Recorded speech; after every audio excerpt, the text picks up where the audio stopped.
El humor es la acidez, la ironía, que está mezclada a ti. Me da la sensación que es más tuyo que de Vázquez Montalbán. Hay cosas muy buenas, ¿no? Que el libro de Bolaño no recuerda si lo había quemado o no, pero dice, pero cuando me enteré que su médico era el mío, empecé a preocuparme, ¿no? Bueno, tiene mucho, vas dejando cosas ahí sin explayarte, sin sacarle, pero son pinceladas muy buenas. En cuanto a... Eso de Bolaño es verdad. Es verdad. O sea, yo tuve hepatitis C muchos años hasta... ¿Y eras un... Sí, entonces un día el médico me dice, usted es escritor. Dice, yo también. Dice, tenía mis... Yo estaba bastante mal, o sea, cuando llegó la vacuna estaba bastante apurado. Yo ya llevé toda la vida. Dice, yo también. Digo, sí, te quieren. Bolaño. Digo, pero Bolaño se murió de...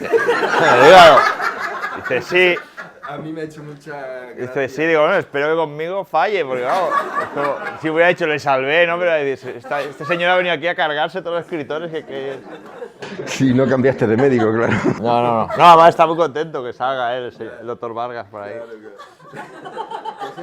Bueno, hay muchas, lo que pasa es que lo vais a leer y tampoco es cuestión de que yo lo diga aquí, pero poniéndonos ya muy intelectuales. Me ha gustado mucho que en realidad, creo que, no voy a decir que es lo de menos porque es despreciarlo, pero los casos que se dan aquí, porque hay tres investigaciones, la de desaparición esta de la niñata, el asesinato de la abuela y la hermana, y luego la relación que Carballo tiene con la novia zombie esta, es decir, son como tres argumentos, pero aun siendo interesantes, me parece que son como una excusa para moverte por el mundo y describir, es decir, no tienen un peso, digamos, literario como decir, qué buen caso, qué bien resuelto. No, es verdad. No, en realidad y dos de ellos son casos reales, que era también una cosa que no había hecho yo nunca había hecho un policial, nunca había trabajado con casos reales, los modificas un poco, pero son casos así.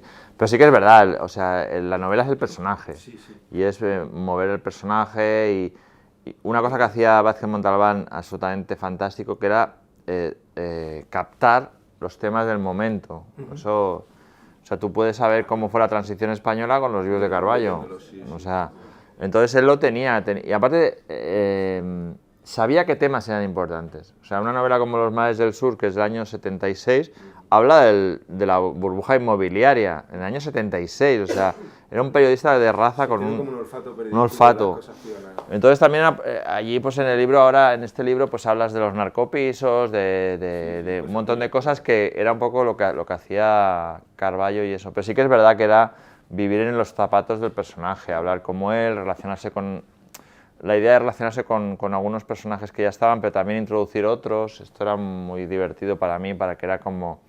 No sé, es como, yo qué sé, pues, no sé, si te dan y dice, oiga, ¿usted quiere hacer un Indiana Jones? Pues coges a un personaje que esté hablando con Indiana Jones. Sí, pero tienes razón. ¿Y el caso que dices real es el de la desaparición de la niñata o el del asesinato de la abuela? Las dos. Las dos son reales. Las dos.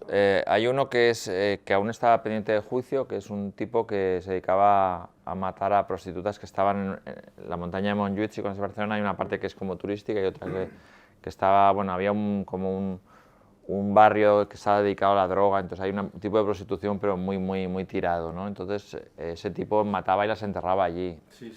Y la otra fue un asesinato que pasó, que de hecho mató a más gente, el asesino, y la motivación es, o sea, me lo pasó, quedé con una periodista, dije, oye, necesito un caso, y ella había llevado ese caso. Y además es un caso que me dijo, a ti te va bien porque la motivación, que no os voy a explicar, del asesino o asesinos era muy peculiar, ¿no? Y era muy especial. Y sí, están sacados de ahí eso. Pero sí que es verdad que para mí lo importante era él. El trayecto que va haciendo y él y su visión del mundo y las cosas como... Sí, y en el caso de la novia zombie... bueno, esa historia a mí me ha gustado más que las demás, porque es una relación tóxica, pero una historia de amor con final feliz, ¿no? Sí, bueno, me servía por muchas cosas. Primero, era un poco para para hacer perder un poco los papeles a Carballo.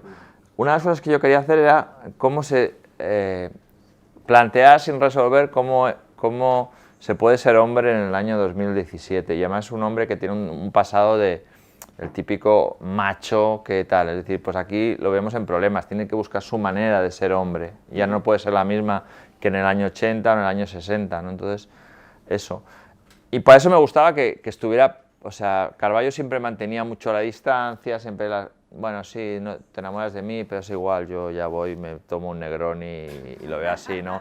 Aquí hace cosas como dejar el móvil en el coche para no esperar que me mande un WhatsApp, ¿no? La novia, entonces quería un poco hacerlo humano, que perdiera un poco los papeles, y eso me interesaba, ¿no? Es decir, Carballo en una relación tóxica, Carballo que no quiere protegerse tanto, sino que quiere que le hagan daño porque es la manera de comprometerse, ¿no? Si pones un parapeto... Si siempre pones un parapeto, pues llegarás al final de tu vida en bastante buen estado, pero bueno... Pero no has vivido. No has vivido. Sí. Y luego eso pasa un poco también con lo que pasaba, es decir, en principio la idea esa, La novia zombie, para la que no habéis leído y que vais a leer enseguida, vive en Madrid y entonces Carballo está en Barcelona. Entonces yo pensé, estaría bien esta relación porque además, como, bueno, no sé si os habéis enterado, en el año 2017 había un poco de lío en Barcelona, no sé si os habéis enterado. Algo suena, ¿no? Sí, sí. No sé. Bueno. Sí. Se desarrolla en 2017, que eso no lo hemos dicho. Es verdad. Entonces yo pensé que una manera de poder explicar eso, porque era un marrón que tenía que explicar, era que, por ejemplo, que Carballo estuviera enamorado o tuviese una relación con la mujer del fiscal que estaba llevando el caso Cataluña. Entonces yo llevaba como 80 páginas súper entusiasmado y de pronto me entero que el fiscal, que era el fiscal Maza, se muere en Buenos Aires. ¡Ostras! Sí. ¿Qué pasa? No hay respeto por nada ya. No se respeta ni a los escritos. Se podía haber esperado para morir. Exacto, y entonces nada, tuve que rehacer, entonces la hice que era la mujer de un político del PP. También fue una manera de trabajar la ciencia ficción, porque era un político del PP que no estaba en un caso de corrupción. Era un guiño con la ciencia ficción y entonces nada, era una manera de eso. Y también, bueno, también cosas que intentamos probar siempre, ¿no? Yo siempre, el rollo de, no, es un autor de Barcelona, pero también me quería la idea de poder escribir de otra ciudad sin que pareciera que es cartón piedra, ¿no? Sí, sí, sí. Que eso. Y bueno, nada, a mí también me gusta más la historia de Novia Zombie que la historia la historia de los crímenes, ¿no? Sí, no obstante, hay momentos, bueno, para mí, cada uno le gustará, pero hay un capítulo brillante.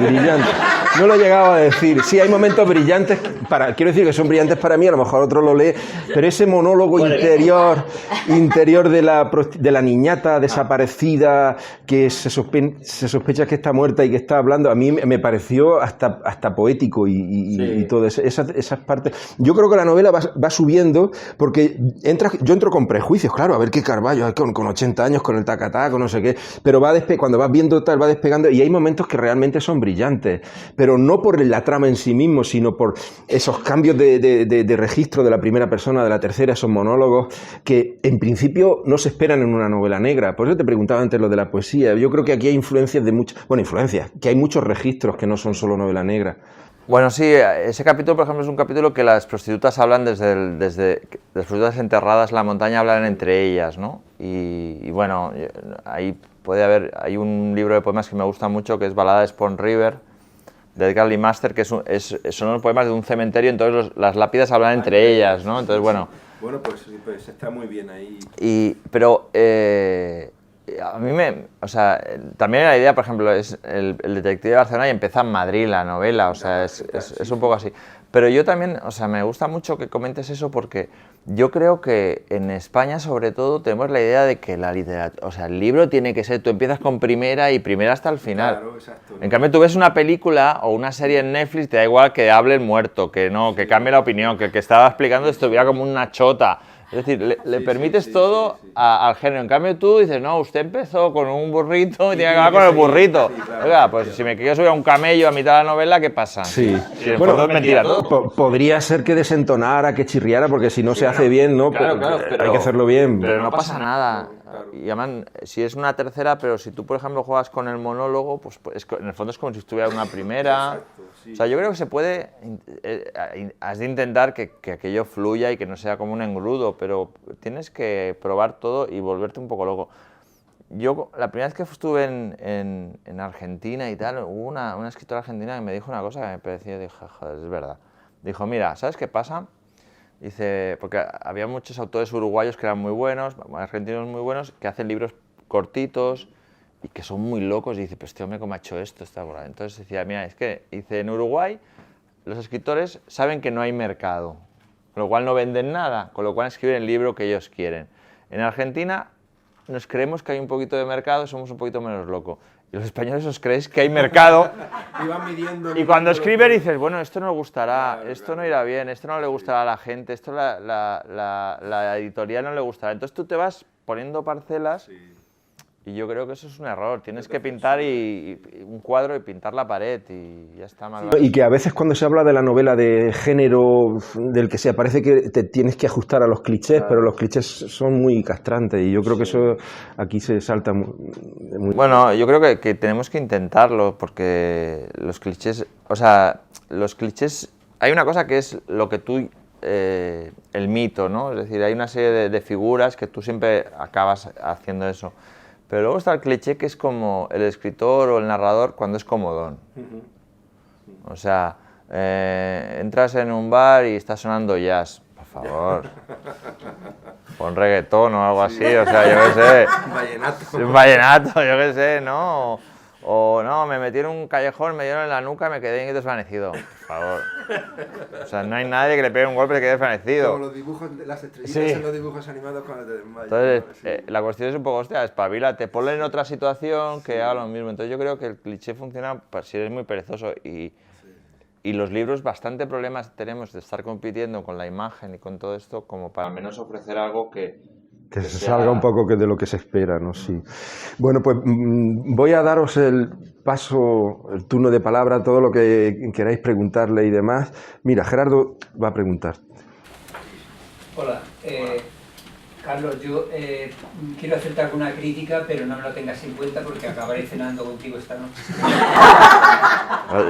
¿Hay cuchillo en la mesa? No hay cuchillo en la mesa, pero no lo tengas en cuenta. Empezaré por la crítica y luego luego me centraré en el elogio.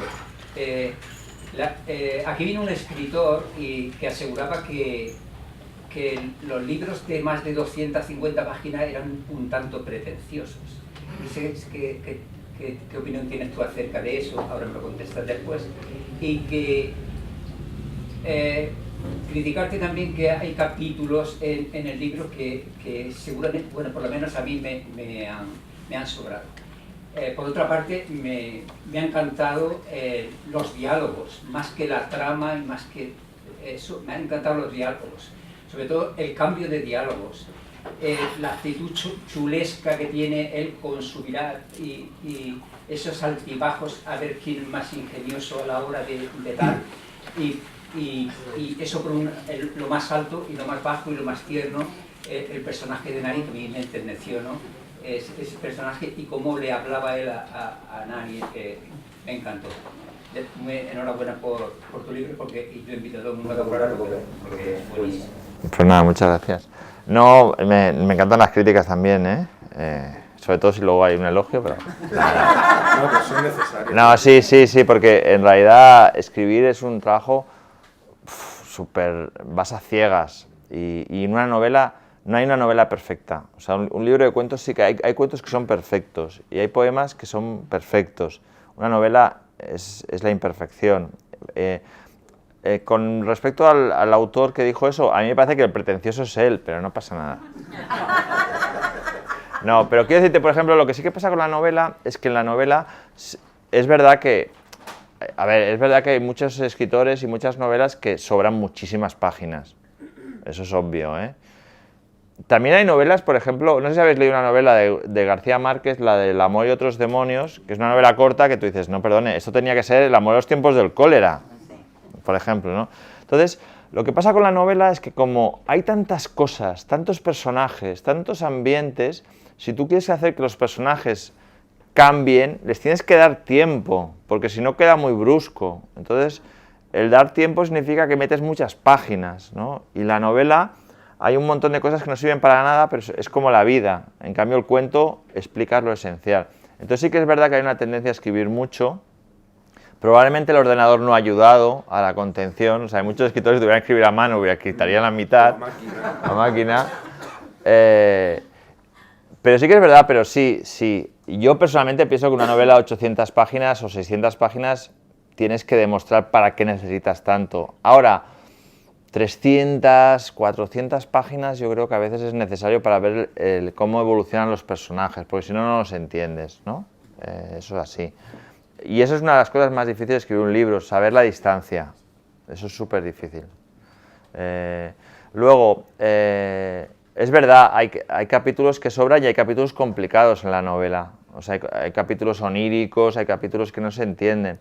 Pero esa también es mi apuesta. Me gusta que los libros sean una experiencia más que te voy a explicar una trama y ya está. Es decir, que tú sientas cosas. Y eso viene mucho de la poesía. En la poesía a veces no sabes lo que ha querido decir el escritor, el poeta, pero te genera una sensación que eso es lo que es importante. Y entonces en las películas pasa igual. En las películas tú empiezas a ver una película, no sabes de qué va, no sabes si el que aparece es un protagonista, no sabes dónde está, y tu cabeza lo va colocando todo. Ah, es de día, ah, es una habitación, ah, este señor sale mucho, debe ser el protagonista. Entonces, en la novela me gusta jugar con eso, pero yo entiendo que a veces es dificultoso y a veces, evidentemente, sobran cosas. Lo de los diálogos, bueno, era una parte que me lo pasaba muy bien, o sea, porque tienes pocas oportunidades de tener un detective que puedes dar esas vaciladas a veces, ¿no? Que a veces te tenías que cortar, ¿no? Porque a veces... y sí, me gustaba mucho la idea, y con Subirás también, me gustaba mucho ese personaje que es como una especie de Watson y Holmes. Sí, no lo llego a decir, pero a mí esos personajes, que puede ser un personaje despreciable o puede ser un personaje, esa doble, a mí ese personaje es de los que más me ha gustado, la forma de tratarlo. Sí, yo incluso sí, a ratos me parecía despreciable y a ratos me parecía que era un tío bastante lúcido, ¿no? Sí, exacto, esa sensación, y eso es de las cosas, de los personajes más, para mí, redondos. Sí. Y luego el personaje de Nani, o sea, me gusta mucho porque... como en todos los escritores siempre tendemos a irnos para un lado. Por ejemplo, hay autores que todo es maravilloso. El sol es azul, el cielo es azul, su mujer es maravillosa, sus hijos son encantadores, el perro nunca le tienes que sacar a pasear. Es decir, el mundo es maravilloso. Y entonces hay autores que son llovía, no tenía dinero, salí a la calle y me tropecé. O sea, la vida no es así. O sea, tú puedes tener un día horroroso y ahí viene un amigo y te explica un chiste. O sea, la vida es... Entonces, a veces tienes que poner personajes. Si la novela es como muy todo es una porquería, todo está podrido, tienes que poner un personaje positivo. Es decir, no, mira, esta señora, que es el personaje de Nani, no desmonta nada, es un personaje que Carballo encuentra en un hospital, que ha ido solo al hospital señora mayor porque tiene cáncer y entonces, bueno, lo de la quimio y tal, pero le da una lección un poco de vida, ¿no?, a él. Bueno, es un poco decir, sí, usted está enamorado, muy mal, pero eso en el fondo, ¿qué es? O sea, yo vengo aquí y no digo nada a mis hijos para no preocuparles y porque estoy hoy pachucha, ¿no? Yo creo que va bien en las novelas para equilibrar, para que no todo sea o blanco o negro, o todo es horrible o todo es bueno, ¿no? Y está muy bien, que te hayas fijado en eso, vamos. ¿Alguien más quiere? ¿Os animáis? Lola.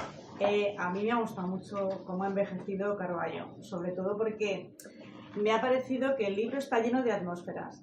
Cuenta muy bien, o sea, yo tengo la idea de antes de Carballo, ¿no? Y me gustaba mucho como periodista y siempre he entendido que más que novelista era periodista, y yo veo que eso tú lo has conseguido hacer a través de las historias que cuentas. Y luego me ha gustado mucho cómo lo has metido en esta sociedad. Me gusta mucho la historia de la novia zombie. No sabía que la habías basado primero en el fiscal. Bueno, no he basado, no sé si estaba casado el señor, pero pero vamos, que, sí. no, que me ha sorprendido y claro, de repente se me ha... Y luego otra cosa que me ha gustado mucho es, por ejemplo, lo que haces con Biscooter, con lo de Masterchef. Eso me parece con una ternura, ¿no? Sí, como briongos, volver a recuperar, ¿no? Cómo integras la informática en la oficina, ¿no? Cómo lo de la nani. No sé, que me parece que en general es una novela que está adecuada a nuestro tiempo, pero con Carballo mayor, ¿no? Como si fuera nuestro abuelo. Y me ha gustado mucho porque me ha parecido además, más que una novela tierna, una crónica de Carballo con mucha ternura, con mucha, no sé, con mucho cariño, ¿no? Le he visto cariño en la novela. Sí. Y a mí me ha parecido, porque yo también recordaba a Carballo con mucho cariño. Y entonces me ha emocionado ese cariño que le has puesto. He visto más cariño. Sí, no, la verdad es que sí.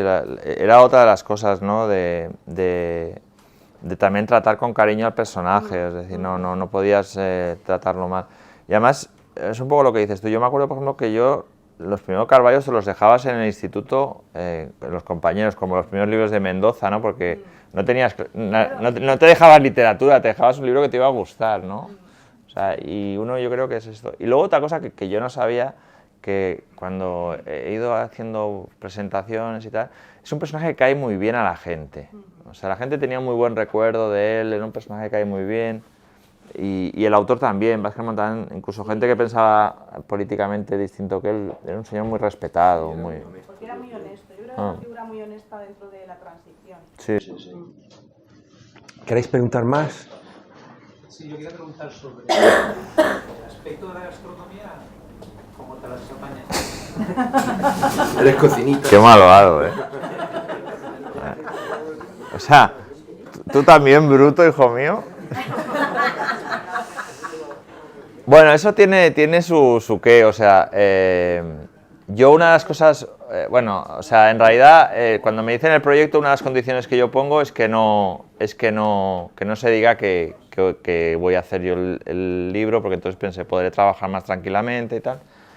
Y entonces nada, pero yo pensaba, bueno, ya que tenía más tiempo, entonces un día me convocan en la editorial, pero yo pensaba que íbamos a hablar del contrato, yo qué sé, mil cosas. Entonces llego allí y llegué tarde, entonces abro la puerta, dicen, están en esa sala, abro la puerta, era de la agencia Carmen Balseix, y veo una persona, 2, 3, 7, 10, 12, y yo... Entonces llego allí y me dicen, bueno, nada, que nos hemos reunido para saber de qué va a ir el libro, y el libro no tenía ni idea de qué iba, ni idea. Y entonces, nada, empecé a decir, bueno, será en primera persona, muy bien, acá, pasará en Barcelona y en Madrid, pensé, bueno, y tal, bueno, no sé qué, tal, todo. Entonces dije, una cosa que yo tenía clara, digo, y no va a cocinar. Entonces me dijeron, ni de coña, no. O sea, todos decían que sí, tú voy a decir, irá vestida de faralá, Charo, vale, ningún problema, pero dice, ni de coña. Y entonces yo dije, bueno, vale, lo pensaré. Entonces, bueno, realmente lo que yo no quería es que el libro fuera, ahora viene una receta, o sea, como, porque yo cuando yo leía Carballo, yo me saltaba las recetas, me aburrían. Yo por mí Carballo había estado haciendo pechugas de pollo rebozadas todo el libro, ¿no? Pero entonces yo sí que me di cuenta de que era un error, o sea, era un error porque era mucho más. O sea, el hecho de que Carballo sea un sibarita, que le guste cocinar, era mucho más importante que... o sea, tú podías prescindir de quemase libros, ¿vale? Pero de eso no. Porque en el fondo era muchas cosas. Por un lado era un poco darle la vuelta al calcetín al rollo del escritor, de los personajes del escritor de novela negra anglosajón que comen fatal en el coche, beben whisky. Carballo somos nosotros. O sea, si el mundo se destruye, son las 2, nos vamos a sentar, comemos y ya luego, a las 4, a las 5, ya seguimos, no pasa nada. Eso por un lado. Entonces era un aspecto hedonista del Mediterráneo, de esto, que creo que era importante, porque era una manera de darle la vuelta y de crear, de cómo vivimos las cosas aquí nosotros, ¿no? Que somos muy bullangas, pero luego tampoco somos así. Luego también era una cosa de que nosotros... Carballo es un personaje tan importante que ha definido toda la literatura negra mediterránea. Es decir, Petros Markaris no escribiría igual, Camilleri no hubiera escrito igual, Donna León no se hubiera escrito igual, Jean-Claude Tissot no hubiera escrito igual. Es decir, Carballo definió lo que era la novela negra mediterránea y para eso la cultura, la gastronomía, eso era muy importante, ¿no? Y entonces, bueno, tenía eso. Pero como soy un niño travieso, un niño mayor travieso, claro, ¿qué hice? Intenté que en el libro Carballo, bueno, tuviese una enfermedad por el doctor Vargas, evidentemente. Entonces él cocina, pero no puede comer porque le sienta mal, con lo cual él cocina, lo reparte en tuppers, o lo tira, o se lo da al perro, o sea, cocina muy bien, pero no. Entonces, eso por un lado, y por otro lado yo intenté que las recetas explicaran de cómo se siente él. O sea, él cocina algo, elige determinadas recetas dependiendo de cómo se siente, ¿no? Si está bien, si está mal, si está... Entonces, bueno, jugar un poco, que no fuese solo pongo la receta, ¿no? Todas las recetas las podéis hacer, o sea, no hay ninguna que diga, mira, se murió porque hizo una receta, no. Las podéis hacer. Hay un solomillo Wellington que saqué de internet, tampoco me... Pero Masterchef nada, de nada. Pero Masterchef no. Bueno, Masterchef... Le pegas un palo ahí gordo. Sí, pero es que yo no había visto, o sea, no me gusta ese tipo de programas a mí, ¿eh? Pero además es que pensé, bueno, me hizo gracia que Biscuter participara en Masterchef y que Carballo se pusiera los nervios, ¿no? Pero entonces pensé, bueno, voy a ver de qué va este programa, voy a ver un programa entero. Entonces vi los mejores momentos de Masterchef y pensé, ¿qué es esto? Si son los mejores, ¿cómo serán los peores? O sea, habían dos que salen en el libro, el de León come gamba, Ah, sí, claro. Ese. que era como sadomasoquismo Eso esto. fue trending topic. Y luego había uno que era un chico que había hecho una sopa de un pescado que se llama cazo y se ve que había hecho fatal la sopa. Y entonces el árbitro de Masterchef dice, ven aquí, Pablo se llama, ven aquí Pablo, esto ha sido horrible, una sopa asquerosa. Dice, pídele disculpas al cazo. Y el árbitro tenía la cabeza del cazo en la mano. Y entonces Pablo dice, perdona, cazo. O sea, pero no hay un fiscal aquí que meta en la cara a este señor. Los derechos humanos. Los derechos humanos, o sea, estamos aquí despistados. Y pensé, joder, qué heavy esto, vamos. Esto era muy... Y nada, no, la verdad es que le doy bastante de caña. No. Y la ruta de los bares chinos y tal. Sí. Bueno, también pensé que una manera de castigar a Carballo era... Sí, soy bastante usuario de la chistorra de bar chino y las patatas bravas y el chorizo y todas esas cosas, sí. No, dice que la idea de que Subirats, que es como su compinche, y Carballo se dedican a hacer como una guía de bares chinos, porque Subirats tiene la teoría de que realmente, olvídense ustedes de banderas e himnos, lo que vertebra a España son los bares chinos. O sea, en el momento que se vayan todos nos vamos a freír espárragos. Entonces los bares chinos que consiguen clonar la chistorra, la patata brava, como si hubiera sido el señor Paco de toda la vida. Entonces Carballo sigue castigándose un poco ahí. Y bueno, yo era un proyecto que lancé a la editorial y que hicieran una guía de bares chinos y... Carlos, con un sí o un no me basta para no depelar nada. ¿La confitería existe? Sí, se llama de otra manera, porque no quería que me demandasen, pero sí. Sí. Ahora pregúntale si ha ido. No he ido. No, pero aparte, es un salón de sadomasoquismo y tal, pero entonces yo me metí en internet para ver, entonces una cosa que me gustó mucho, que la comparto con vosotros, que daban talleres, ¿no? Entonces talleres, o sea, aparte de sado, entonces decía, aprenda usted, pero ahora muy baratos, o sea, dice, 6 euros, dice, aprenda usted a insultar a su pareja. Pero presenciales, ¿no? Sí. Entonces tú ibas allí y te decías, pues tú eres un esto, tú también, o sea, porque no es tan fácil insultar a alguien. Y entonces había uno que decía, taller de sumisión, y dice, si usted no se trae el sumiso de casa, nosotros lo dejamos. Como si aquí le das unos patines, pero esto es literal, yo me sé, flipante esto. Dice, si usted no trae el sumiso de casa, nosotros se lo ponemos. Tenemos aquí a Paco. Dice, a ver, usted es sumiso. Entonces yo flipé, yo dije, este es un mundo que no entiendo, pero bueno. Y lo de aprender a insultar a su pareja, o sea, si lo pensáis bien, nosotros insultamos mal porque tenemos como 4 insultos y los vamos repitiendo. No hay repertorio, las parejas no.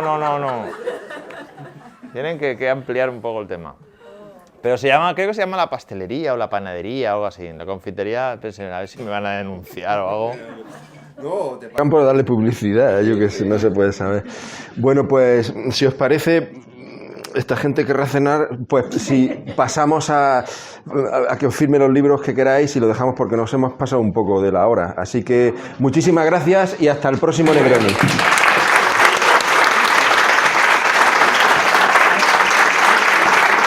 Ay.